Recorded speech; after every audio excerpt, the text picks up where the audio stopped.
parce que dossier boobu dama ko miin association bi ci ëpp doole te yéen état yéen a ko reconnaître association góor jigéen ñu ngi koy wax AIDS AIDS président ba Jaaji Diouf la tudd nombre de membres 650. boobu ba tey depuis. waaw li may wax ni mooy suñu audience du 13 novembre 2019 avec le ministre de l'Intérieur. Très bien. waaye xam naa évolué na. évolué na nombre de membres yi à la hausse ou à la baisse waaye man je crois plutôt à la hausse. Numéro de récépissé 15 444 tamponné cacheté signé par qui? La DGAT, la Direction Générale d'Administration du Territoire du ministère de l'Intérieur. ba pare adressé ma ngi fii Parcelles Assainies. ma joxe numéro bi di nga gis ay dof yu xaalu dem taal siège ba rey fa ay nit. Deuxième association ñu di ko wax Prudence ka ko jiite ki gën a truand ci góor jigéen yi muy Jamil Bangoura seetaan naa ko barka démb TV5 def naa vidéo bi sax sama page Facebook. voilà muy dem foofu di victimiser wu bind nañ ay ambassade sax parce que daan na fa dem di victimiser wu bu bëggee protéger ay góor jigéen yu bëgg a visa naan Jamra moo leen di. léegi liste bi alors léegi ci réew mi. ñooñu ngay lim. non nekkuñu fi bien sûr. alors maintenant numéro de récépissé bu deuxième association LGBT boobu. c'est le 12 345 tamponné cacheté signé par qui? La DGAT noonu daal laa ko toppee ba ci góor jigéen yu jigéen yi les lesbiennes muy sourire de femme bi ndeyka bi jiite. alors ci la ma wax nag ne ma ñun daal li ma ci jaaxal sama prédécesseurs yi leen jox récépissé naka la kuréel gu mel noonu di ñëw présenté wu comme borom ñaari tur mais malgré tout ñu signé leen ma ne ko góor jigéen duñ def loolu de ma ne ko ministre de l'Intérieur nga xam nga ne ku bëgg une reconnaissance légale par le biais d'un récépissé ñeenti kayit ngay indi ministère de l'Intérieur dinañ la laaj statut règlement intérieur procès verbal d'assemblée générale constitutive mais surtout déclaration d'objet social bu dee parti politique ngay créer bëgg a récépissé da nga naan waaw c'est pour contribuer à la conquête démocratique du pouvoir bu dee syndicat nga ne c'est pour défendre les intérêts matériels et moraux des travailleurs waaye boroom ñaari tur yi dañuy def de fausses déclarations d'objet social foofu lañ leen naxee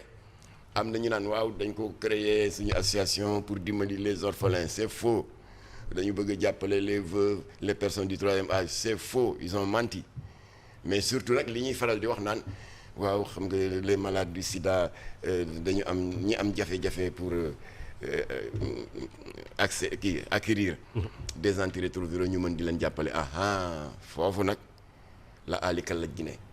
parce que effectivement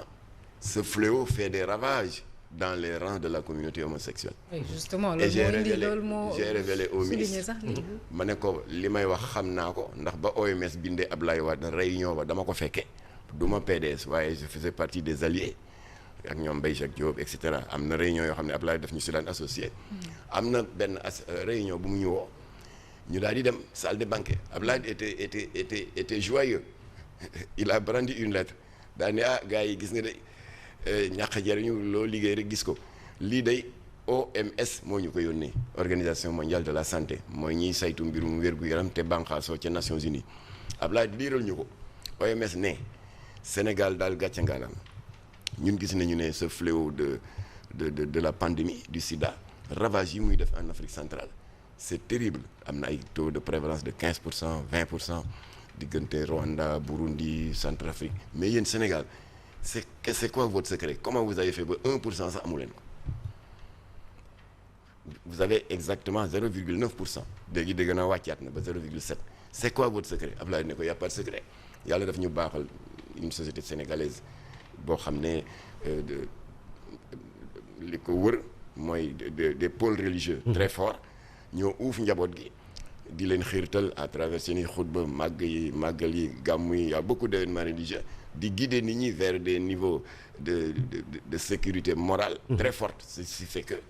xëy na moo jur résultat bi mu ne ko woon neewu ma nag vagabondage sexuel amu fi am na waaye néew na Mamata fi may jeexale rek ndax ñenn ñi dañoo war a ñëw ci rubrique bi mais su ma daaneelul doo xam lu waral coow liste yi voilà aywa voilà pour ñu tënk ko waaw léegi ma ne ministre bi kon loolu mooy chance du Sénégal taux de prévalence bu néew waaye ba CNLS c'est le Conseil national de lutte contre le sida génne ay statistiques localiser ko c'est-à-dire dafa jël communauté góor jigéen yi ber leen le taux de prévalence est de 27%. téeméeri góor jigéen boo jël ñaar fukki ak juróom-ñaar yi am nañ doomu jàngoro bi. 27%. ma ne kon nag loolu du statistique bu ministère de l'intérieur du statistique bu Jamra CNLS la qui est logé à la primature ñoo joxe ces statistiques scandaleuses 100 góor jigéen yu ne am na 27 yu ko am alors ma ne kon monsieur le ministre seen fausse déclaration d'objet social nee nañ dañuy bëgg di dimbali ñi amee sida ma ne ko par conséquent premier ministre boo dem dans le monde wan ko une déclaration d'objet social aussi noble aussi généreuse aussi humanitaire ce ministre de l'intérieur là les yeux fermés mu signé le récépissé ma ne foofu la leen góor jigéen ñi jaar nax leen am récépissé de reconnaissance officielle et il a posé une dernière question en me disant waaw mais man li ma jaaxal mooy récépissé ak ku mënti bëgg parti politique syndicat wala kuréel mu mënti doon ñun dañuy def enquête de moralité waa kon ñoom fu ñu mën a jaar ma ne ko Sénégal laagoom ci boobu wàll dafa am enquête de moralité a priori mooy avant ñu la koy jox waaye bu ñu la xasee jox sa récépissé y a pas d'enquête a posteriori c'est-à-dire vérifier sur le terrain ndax activité ya ngay def sur le terrain dëppoo na ak la nga déclaré voilà ma ne kon nag noonu récépissé yi demee alors ba ñu paree nag ñu war a tàggoo ma ne ko maa ngi lay yëgal ne suba damay def conférence de presse parce que ñun saa wu ñu amee jàkkaarloog état bu ñu génnee dañuy wax ak opinion bi ñun lu ñuy def c'est dans la transparence mu ne waaw c'est très bien waaye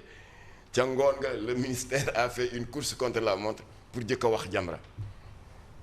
ma di leen déglu rek ñu yebal sur les ondes de RFM benn waay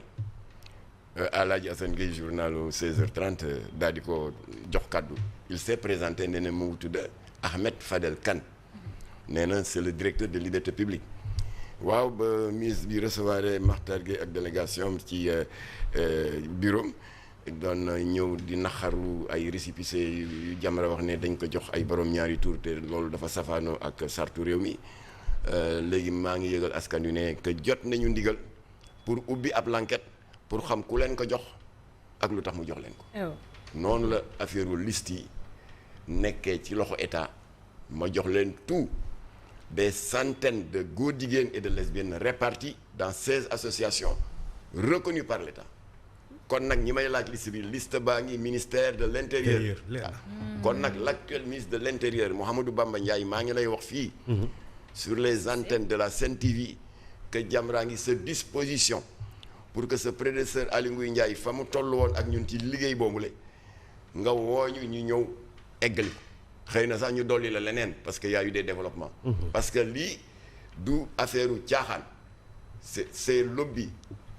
LGBT doivent être démantelés. C'est grave. Parce que ay magum jëmm bu ñu jógee ne mbon la ñu bëgg ngóor jigéen la ñu bëgg yàqu la ñu bëgg perversion ak débauche ñun par principe Jamra ça ne nous intéresse pas la vie privée des gens ne nous intéresse pas seen diggante la ak seen conscience ak yàlla mais problème bi yamul foofu dañu ne ñun yàqu nañu waaye dinañu yàqale doomu jàmbur te ñu ngi koy jëfee y a combien de groupes WhatsApp qu'ils ont créé di meeb xale yi di leen promettre monts et merveilles te y a des gosses qui sont tombés dans ce piège là parce que xam nga Fall Ndiaga muy yow muy jongoma yi toog ñun ñëpp on est membre de certains groupes WhatsApp bon léeg-léeg nga gis un membre de vos familles créé benn groupe waaw kii daal dañ ko créé pour xam suñu maamaat kon daal bu fekkee intéressé nga ñu inscrire la wala ñu ne la Fall Ndiaga on a créé un groupe WhatsApp sur l'environnement fekkee yow l'environnement t'intéresse on a créé un groupe WhatsApp dégg nga pour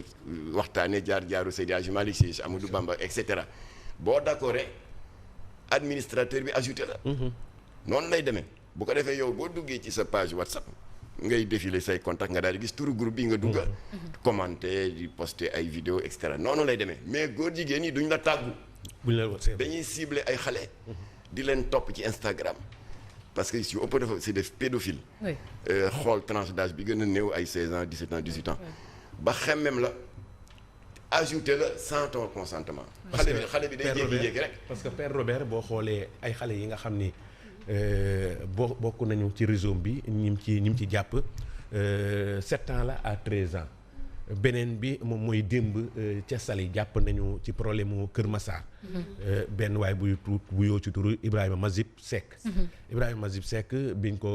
ko police bu gendarmerie bu Kër Massar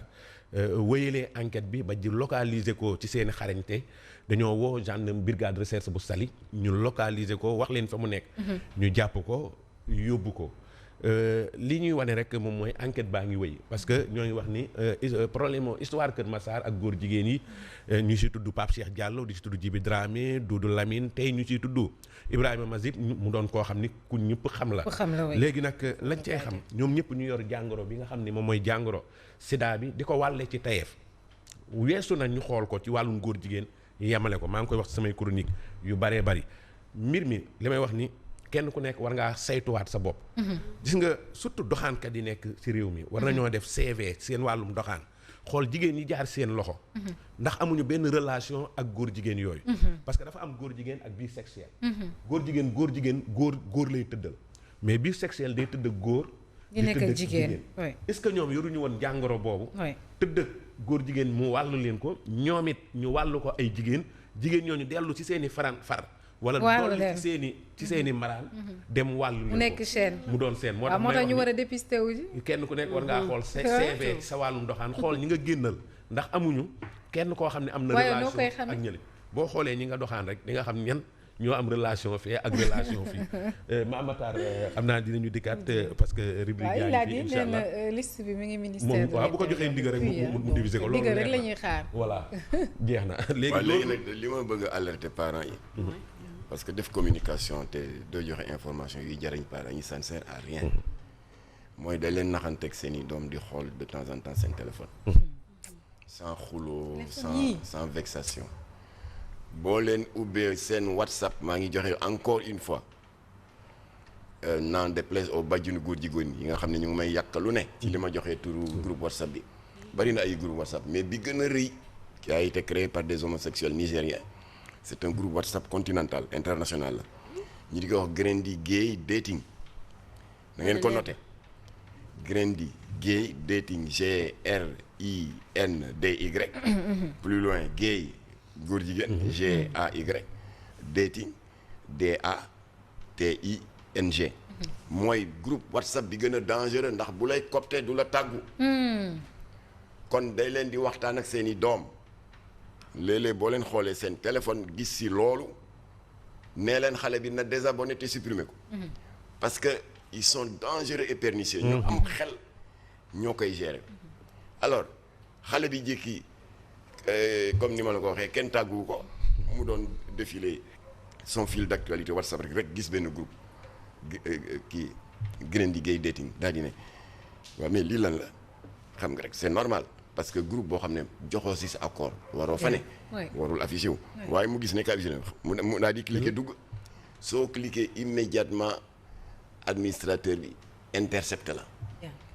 ak benn lu ñuy wax welcome to free benn sagaru transfert de 30 000 francs ci UF wala Orange Money nuyoo la ko déjà dafa lay mettre en confiance nee la groupe bi li ko tax a jóg solidarité la ak entraide précarité bi ces milliers de jeunes diplômés sans emploi problème yi dafa bari di la promettre monts et merveilles ne la boo yàggee ci groupe bi y a des possibilités de bourse d'études y a des possibilités de visa bu dee da nga bëgg a eggali sa njàng bi dim réew des promesses voilà quoi promettre leen monts et merveilles ñi nga xam ne nekkatuñ ci njàng y a des possibilités de financement de prêt et cetera xale bi nag chaque jour mu dugg ci groupe bi bokk ci débat yi chaque jour mu dugg mu am bés nag ku ñuy wax parrain woo ko en privé ci suuf waaw vraiment ñu ngi lay encourager gis nañ sa participation pertinente sa débat yi et puis ku dégg tubaab nga ku nangam diw la confiture jay la ne la bon léegi jot na ñu xamante ñu xam quels sont tes problèmes ñu seet nuñ la ciy jàppale xëy na mu jox la rendez-vous quelque part ngeen naan un pot beneen bés mu rap mu oo la dégg nga restaurant et cetera am na xale yoo xam ne à cette étape précise yàlla dimbali leen ñu daal di fippu génnaat mais malheureusement xale yi nekk ci précarité ndóol gu metti toog di dem fan lay mujjee rendez-vous hôtel parents yi dinañ bàyyi xel si li ngay wax voilà loolu nag bàyyi leen si xel bu baax a baax temps yi am na ñu ne ci réseaux sociaux yi ne lu tax jamono di joxe groupe WhatsApp bi danaa ko joxe bañ a joxe